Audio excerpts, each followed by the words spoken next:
Join us as we sit down with remarkable individuals from various walks of life who faced their fair share of obstacles and emerged with positivity. Each episode, you'll hear inspiring stories, actionable tips, and wisdom that can supercharge your own journey when using adversity as motivation. Let's learn together. Welcome to Lauer Power. Welcome to another episode of Lauer Power, where we use adversity as motivation. My name's Chad Evans, alongside Chad Lauer. And another great day and a pleasure to be with you, Chad. Great to be with you, pal. You are a professional speaker now. I am officially a professional speaker. Talking to the friends at the Notary. Pennsylvania Annual Notary Conference. I was their keynote speaker on Saturday, and we had a fabulous time. Out in Philly. You're out in Philly. Whereabouts? Temple University. Temple University? Ambler campus. Ooh. Yeah, it was quite a day. For my 40th birthday. Yeah, and happy birthday. I wouldn't have wanted to spend it any other way, Chad. 40 years old. It just gets easier now. Listen, there's a place in the city called the Putt Shack. And a bunch of my friends surprised me, and we went into Center City, and it was a club. It was a nightclub, but it was like mini golf that kept score and all sorts of crazy obstacles, and we need one of those in The Shamokin. Putt Shack. It was just unbelievable. Well, there you go. Yeah. Before we introduce our guest, I would like to say thank you to our sponsors. That would be the Plumbing Outlet in Cole Township. Thanks again, Mike McLaughlin is doing a stellar job for the city of Shamokin so far, and I'm sure he'll continue to do so. And also our friends with the wine. Matt Tahansky over there at Cole Region Winery doing a bang-up job. I'll tell you what, and we're excited. We're actually working with Matt Tahansky here to build him a website. So if you want to start ordering some Cole Region wine, it should be done here in the next few months. Like online? Online, baby. Whoa, Yeah, high-tech stuff. We're taking Cole Region wine all over the country and maybe the world. Are you delivering the wine? Maybe. If it comes to it. Whatever it takes. We'll call it Wine Dash instead of DoorDash. Yeah, there you go. Listen, how about that Shamokin football game? Yeah, well, that was the craziest football game I've ever seen in my life. I was all over the map. I was in Philadelphia outside the hotel watching it on my phone. And when it was 28-27 and they were kicking the extra point and Shamokin almost blocked out, I was like, okay, we won. Then I was like, oh no, he still has the ball. Yeah. He's going to throw it in. We're going to lose. And then he drops it and we're like, we won. And it was pandemonium. Unbelievable. I don't know if that stadium, Kent Memorial, was ever louder.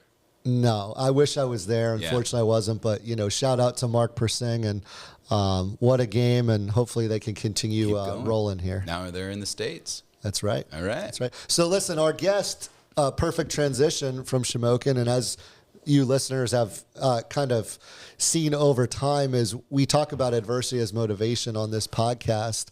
We also talk about change and making improvements in the city of Shamokin. And, recently I was driving around, and as many of you know, I kind of just snoop around, and I saw this crazy, beautiful building right at the entrance of Ranshaw. And for weeks, I was like, what is that? What is that? Is this a hotel? Is it something else? Is it a house? Who is this person? I need to track them down for the podcast. And then next thing you know, I read in the news item who it is. And it's our guest today, which is Jim Moore, who owns Moore Renovations and Moore Real Estate Holdings. So Jim, welcome to the podcast. We're really excited to get to know you today. So real quick, tell us how or why you started Moore Renovations. Well, I went to school for carpentry and bounced around through jobs after high school, and kind of came back to what I learned there, and just went with that. Started with some friends, a bathroom for a buddy, and then the neighbor says, oh, I like what you did, can you help me? And it kind of just snowballed from there. So did you always know that you needed to work in this type of industry as a remodeling contractor, builder, et cetera? Well, I love building things, so it just fits perfect. So how did you know, though, that you wanted, instead of working for somebody else, that you wanted to start your own business? Well, I have a bit of trouble with authority, so it just worked out best to work for myself. Yeah, well, we all do. I have my own opinions and my own ideas how things should be done, and that was easily accomplished by working for myself. We've heard that before, Chad. Yeah. So it's kind of like some sort of oppositional defiance disorder. I don't like it either, right? I didn't like it in school. Like when the teacher would tell me I couldn't go to the bathroom, I would just walk out and go to the bathroom. Right? 'Cause I could never understand why I couldn't go to the bathroom, like little things like that, right? So I think that's probably where your entrepreneurial spirit comes from. So okay, so you decided, all right, I want to go into business for myself. Did you sub that work out? Did you hire people immediately? Did you do it all yourself? Tell us a little bit about that. For a while, it was just by myself, and then I was with like a couple other contractors. We kind of partnered up, one guy, and we worked together for a few years. We split then, another guy that was working at the local hardware store, was older. He kind of left there, picked up with me. We worked for a few years, and then about 2019, I kind of cut ties with everyone and just started solely on myself. And throughout the years there, we had employees and stuff, laborers. And how many employees do you have now? Currently, we have about 20 employees. Wow. It's awesome. Congratulations, man. That's pretty amazing. So let's talk about the area, right? So we'll start with this property. It was published in the newspaper, so I kind of know what the investment amount was. Can you tell us, like, the property in Ranshaw, what was your motivation to kind of build something, with that sort of significant investment? Tell us a little bit about how that came about. So I do live in Ranshaw, so I guess that's number one, is its hometown. But for us, we're trying to build nicer properties in the area to bring professionals back into our area than to spend money here, and kind of give them the opportunity to live in a nicer home here for less money than it would be, say, in Danville or Bloomsburg, where the hospitals are, where, you find the bulk of professional jobs around here. Get them to live with us, spend their money at our restaurants, and drive to work instead. Dude, that's amazing. And I kind of got chills here, actually, as he said that, because it's what we've been preaching, right? And it's funny because Ed Manning always says, he's like, why can't we have nice things in the city? Right? He's like, why don't you deserve it? Right. And it's funny because I lived in Philadelphia for a while, and right outside of, it was kind of outside of Center City, near Fishtown, I watched like regentrification happen in an area called Northern Liberties, and then they put a casino there, et cetera. But like sometimes that's what it takes, is it takes like one or two buildings like you've built, and then it creates momentum, and it can change the entire outlook of an area. So you live in Ranshaw, you're looking to attract professionals, but I mean, these places are like really, really nice. What did you invest in that property, if you don't mind me asking? It was approximately $900,000 was the investment. Okay. So nearly $1 million investment. Yes. And obviously that's significant. My question, asking a builder like you, is how do we create more properties like this in the city? It's going to take a lot of effort between a lot of people. The biggest problem is currently it's a small market, and that's where we're trying to attract the people back to our area. We're not building for the masses. We need jobs. That's number one. That brings more people, which then it's much easier to build nice places. So it's multifaceted there with how we make it happen. But for us, we're buying properties, we're renovating them, and we're renting to good people. So we're doing our part. I don't know, we can't do much more than we already are. No, and that leads me to like the blight part, right?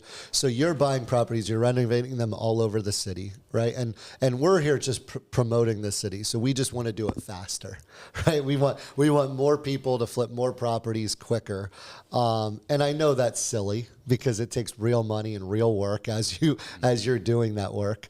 But I see people buying houses from like outside of the area all the time for like $1,000, right? Can you explain that to me? Like what is happening, or what am I missing there when these people are buying these houses and not doing anything with them? I don't think you're missing anything. It's cut and dry. That's what's happening. I see a lot of people from out of state going to the tax sales, which is a place I previously bought from.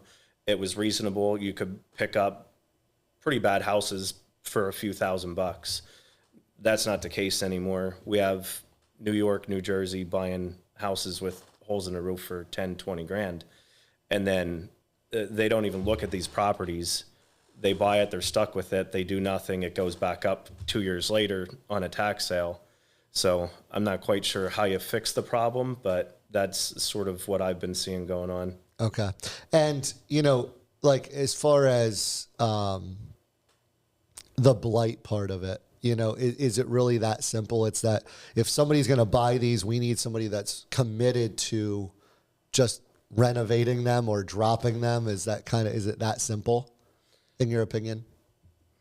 It would be nice if it was that simple. And I do know, like Northumberland County has made different rules, and they do announcements at the sales, and they're like, if you buy a property that has code violations, you have 30 days, fix them or give us a plan. And you can set as many rules in place as you want. Doesn't mean they're always going to be listened to. So yeah. Okay.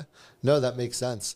So what can we do to promote more renovations? Like tell the audience, what do you guys do? What's your niche? Kind of how can we help you as a city? Because you're doing such awesome work. We do everything top to bottom, everything in between. We don't fix appliances. That's what I tell everybody. But as far as promotion, we really don't need any. We are about 80% self-sufficient. We work on our own stuff. We do some Northumberland County weatherization jobs for them, and we try and fit in other people where we can. But we've been staying pretty busy with buying the properties and renovating for ourselves. That's awesome. Chad, what questions do you have? Well, I know you're a graduate of Shamokin, 2001 graduate. What made you stay in the area, Jim? Well, I'd like it here. I grew up here. Yeah. I mean, it's safe, despite what anybody else says. Yeah. But I like it. I travel a lot, so I go see the world, come back to my home, everybody I know. I guess it's just comfortable. We're talking about the renovations you did in Ranshaw. What other renovations you have going on right now that you'd care to talk about? We're still in Ranshaw, actually. We have 4 more properties just in Ranshaw to do, and then one in Shamokin, and I've looked at a few today, so we just keep buying, adding the list. I have an idea for you. Why don't you build me a theater? All right. And we'll call it the Vicky 2. And we'll put that on Independence Street. And we could have the whole community come out to the theater and enjoy themselves. Maybe we can buy the parking lot off of Rite Aid. Maybe we could buy the parking lot and put it back. Yeah. I'm in. Where it belongs. Let's go. I love it. I'll call Rite Aid and let them know that we're interested. We can start the funding process now. Yeah, we can do that. Yeah, that's great. For sure. Yeah, but Jim does such a great job. I remember I've known Jim, I don't know how, for a long time. He did, remember the work he did for the radio station I managed in Sealands Grove? He came in and put a door in, and I think that was your very early on. Yeah, that was probably over 2017, 16 maybe. Yeah. It was pretty early. Yeah, earlier than that, yeah. And Jim did a really great job, and I remember him telling me, he's like, this is kind of what I'm going to be doing, stuff like that. And now you're investing $1 million in Rancho. Actually, one of the more interesting jobs I've ever done was for the radio station.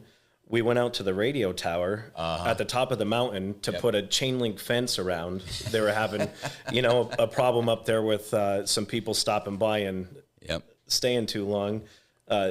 So that was fun, trying to take water with us, mix everything by hand, and that's amazing. Yep. It's funny how you don't forget those jobs. Yeah. It was much appreciated for sure. So, Chad, any other questions for Jim? No, I mean I got plenty of questions, but we'll keep it. Okay. Moving. All right. So last question I have for you is, obviously there's a lot of negativity that is happening in the city too, right? And we're trying to squash that and promote the positive things. So, excuse me.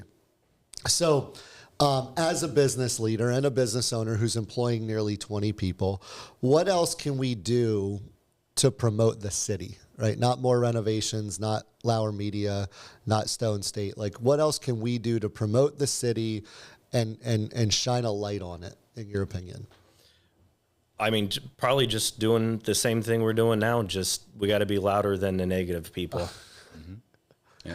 We heard it. We heard that before too, right, Yeah. Chad? Yeah. So I agree. So listen, my leadership topic of the day to wrap this podcast up is it's not the song, it's the singer. Oh, Have you heard that you've before? done some research. It's not the song, it's the singer. Yeah, have you heard Elaborate. that before? I have not. Okay. So actually, Michelle Christiana, who I just hired, kind of shared that with me. And what I mean by that is, so every day we have a choice as to kind of how we want to approach the day, right? And it's more about how you approach it, how you talk to people, how you communicate, how you perceive your life, whether it's positive or negative, than it is the actual thing that's happening in your life, right? And I think that we need to remind ourselves of that sometimes, meaning it's not the song, it's the singer.